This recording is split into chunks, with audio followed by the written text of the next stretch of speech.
todo eso es un campo regado de violaciones jurídicas y digamos, de excesos y de abuso de poder. O sea, es todo lo que el constitucionalismo ha venido a negar. Bueno, en el momento que las acciones políticas le bajen, eso se lo va a hacer notar. Creemos que lo que ha venido pasando hasta el momento tiene que ver, o sea, las desgracias de Argentina, los golpes de Estado tienen que ver con el gran poder presidencial, queremos limitarlo, y muy en particular en cuestiones como esta, designación de jueces, o sea, entonces permitirle que el juez, que el presidente, durante el receso del Senado, haga lo que quiera, porque eso es un poco la doctrina que se impulsó desde el Ministerio de Justicia y que impulsa el presidente. Esto quiere decir, en el agujero que me deja el Senado, en el momento en que el gato no está, en el momento en que el Senado se va, en el momento en que se van de vacaciones, en el momento en que están de receso, hago lo que quiero. Esa es la lectura que han dado de la Constitución. Sí. Y doctor, ahora, institucionalmente todo parece un manoseo, ¿no? Lo bochornoso que fue, no sé, usted como ciudadano, como abogado, como constitucionalista, ¿cómo vivió lo del sábado? La patoteada contra un diputado, el recinto vacío. Sí, no, por supuesto que fue un bochorno. Yo agregaría algo más, digamos, si es... ahí hay este movimiento de, por un lado, la privatización de lo público, ¿no? que se manifestó muchas veces a lo largo del gobierno, por ejemplo, hacer una jura de ministros a puerta cerrada, hacer la gala de Colón, digamos, solamente para ellos, y en este caso solamente enfoco al presidente, y no puedo ver, digamos, el rostro del criticado, el rostro del opositor. Claro.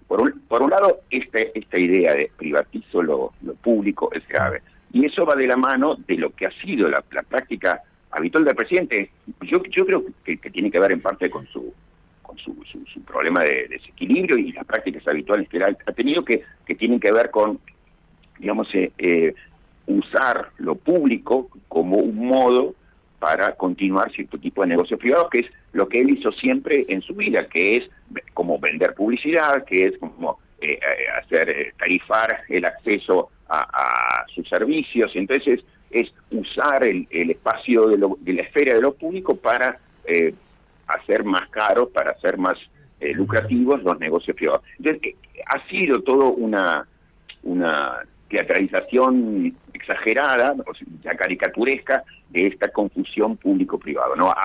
Uso el espacio público para reforzar mis negocios privados y privatizo lo que es público, que es una ceremonia de este tipo. Hago lo que quiero, no muestro los rostros, las voces de quienes se oponen, ¿no? Interesante, doctor, este análisis que usted hace, muy interesante, porque le cortaron la cabeza literalmente a la vicepresidenta en la transmisión oficial. No pasaron ni siquiera el saludo inicial del presidente a la vicepresidenta. Es decir, el único protagonista parecía que era incluso esto también es peligroso, digo, era la exaltación de la figura de Milei.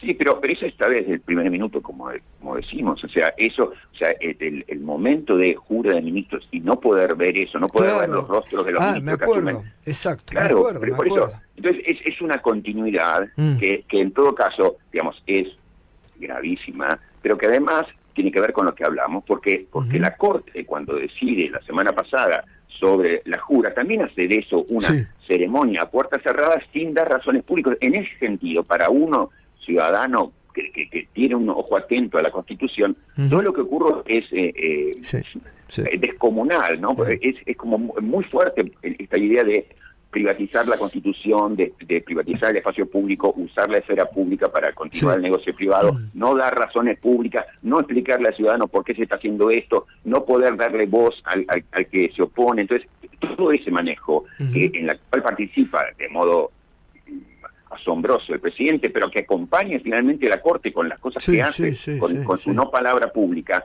es para uno inconcebible, ¿no? Y el episodio del presidente promocionando esta truchada de la moneda libre y todo lo que viene ahora en la presencia internacional.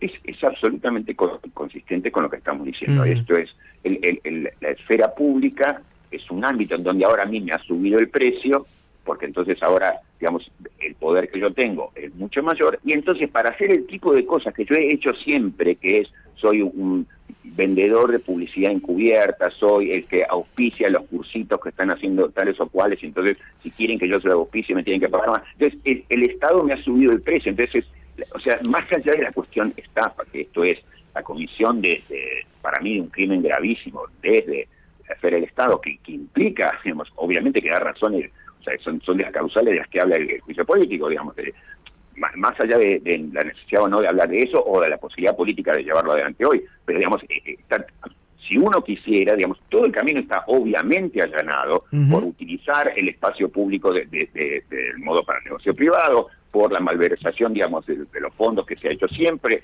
por el abuso de las facultades presidenciales, por, digamos, lo que uno puede decir, sí, digamos, las causales de darle de espaldas a la patria. Pero sí. Bueno, digamos, entonces es por un lado el escándalo de la estafa, pero por otro lado también es esta idea de estar utilizando al Estado como para poder subirle el precio al negocio que yo he hecho siempre, digamos, en el espacio privado. Entonces, ahora es mucho más caro el acceso a mí.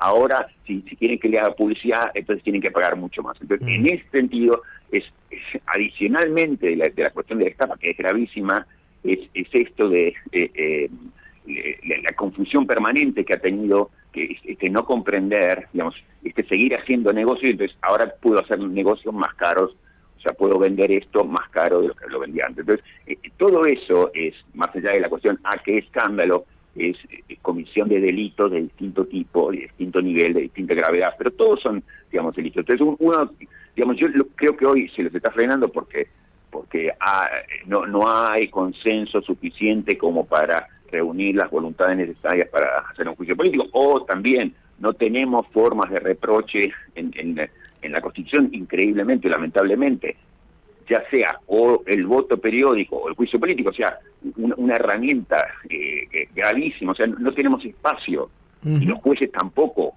han utilizado, digamos, su posibilidad de poner límite. Una tarjeta amarilla. Claro, ahí está eso, de poner límite, un límite. No, por eso, en ese sentido, a uno como persona interesada en el derecho, deja esto boca abierto y, digamos, simplemente uno que puede dejar es constancia de que jurídicamente todo lo que se está haciendo es muy grave, pero bueno, digamos, todos los botones del tablero político no están funcionando. Y todas las activaciones posibles del Poder Judicial, el Poder Judicial, digamos, con los temores que lo ha movido siempre, tampoco los está activando. Entonces, bueno. Y doctor, le hago una consulta con todo esto que está contando y explicando.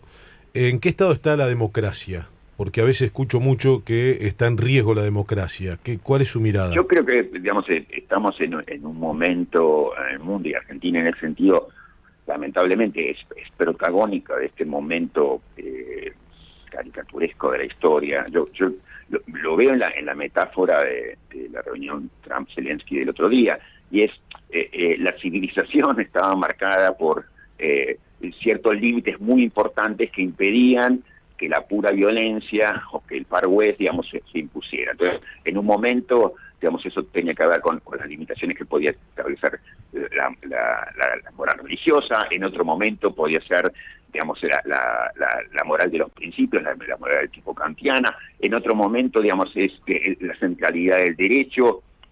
Entonces son como las creaciones civilizatorias que han venido a poner límites al poder crudo desatado, ¿no? Y lo que vemos hoy, en ese sentido, por el estado de la democracia que preguntaban, es que todas esas barreras barreras inhibitorias a las limitaciones que tienen que ver con los acuerdos públicos para impedir que cierto tipo de abusos ocurran, o sea, todo el sentido del constitucionalismo democrático es la limitación frente al abuso, digamos, del poder. Entonces es como ver en un momento en donde todo eso, que son las cosas que hemos construido durante siglos en la humanidad, bueno, hoy, de modo caricaturesco, digamos, vemos cómo eso se lo hace saltar por los aires como si no existiera. Entonces, puedo decir es la vuelta esa del Far West, la vuelta del abuso manifiesto, ¿no? Entonces, bueno, digamos, la única esperanza que uno tiene es, esta es una cuestión de ciclos, todo pasa, digamos, hoy, como se está concediendo todo y se está permitiendo que se actúe sin derecho, contra el derecho, contra la Constitución, bueno, en algún momento cuando le bajen las acciones, digamos, como todo eso es un campo regado de violaciones jurídicas y digamos, de excesos y de abuso de poder, o sea, es todo lo que el constitucionalismo ha venido a negar. Bueno, en el momento que las acciones políticas le bajen, eso se lo va a hacer notar, ¿ves? Lamentablemente va a ser todavía tarde. No es el momento. Claro, pero va a ser tarde. Pero digamos que todo el campo está regado de abuso de la Constitución, ¿no?